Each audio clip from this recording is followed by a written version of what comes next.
After a bruising day, President Joe Biden faces a new test.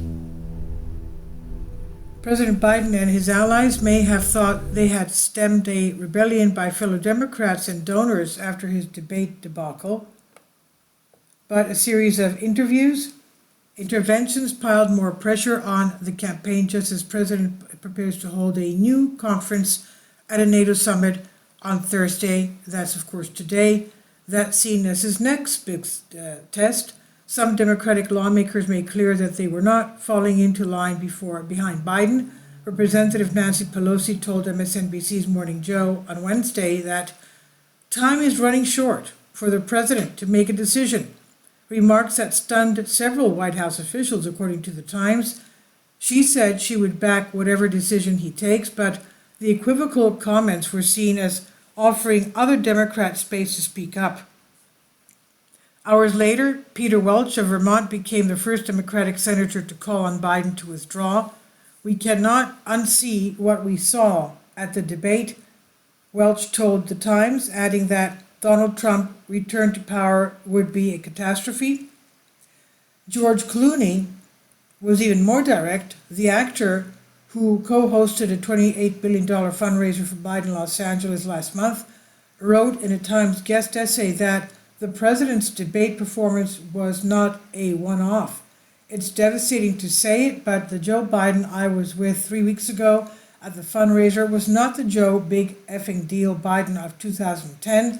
He was not even the Joe Biden of 2020. He was the same man we all witnessed at the debate," Clooney said. A person involved in planning the fundraiser told the Times that Biden had stayed at the event for 3 hours while the actor left much earlier. "It's also another blow for Jeffrey Katzenberg. Hollywood has been a respite for Biden, but donors have accused the Biden campaign co-chairman of downplaying the president's health." Katzenberg spearheaded attempts to convince Clooney to stick with Biden. Other donors expressed their doubts. Andrew Tobias, top fundraiser and former treasurer of the Democratic National Committee, told the Times that the party should hold a mini primary to select Biden's replacement. And the investor Whitney Tilson told the Financial Times that the Biden exit would draw attention and energy from donors who are all sitting there not giving to anybody.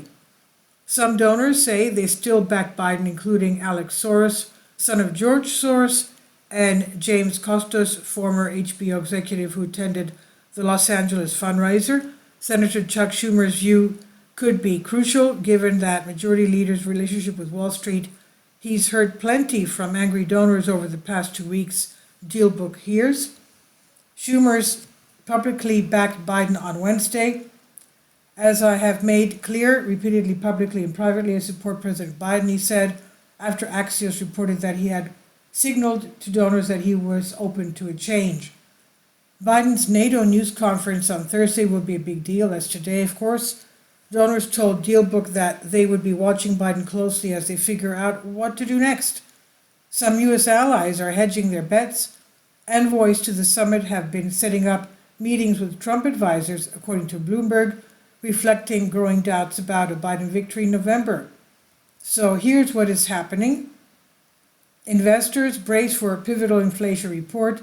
This latest consumer price index report, set for release at 8:30 p.m. Eastern, is expected to show that core inflation, which strips out food and fuel prices, grew 0.2% in June on a monthly basis. That would continue to show a cooling in price increases and could lift markets as investors weigh whether the Federal Reserve is ready to start cutting rates as soon as September. NATO accuses China of enabling Russia's war against Ukraine. In a declaration approved by 32 leaders of the alliance, the group said for the first time that Beijing was aiding the conflict by supplying weapons components and other vital military technology. NATO's declaration contained an implicit threat that China's actions would lead to blowback, perhaps starting with economic sanctions. This is on DNYUZ. Please leave your comments and thank you for your support. Finally, support my Patreon account. The daily posts are 5 videos daily, and they are totally different from what I have on my YouTube channel. Thank you so much for your support and that you find all my content so interesting. You'll find the Patreon account details in the description box below.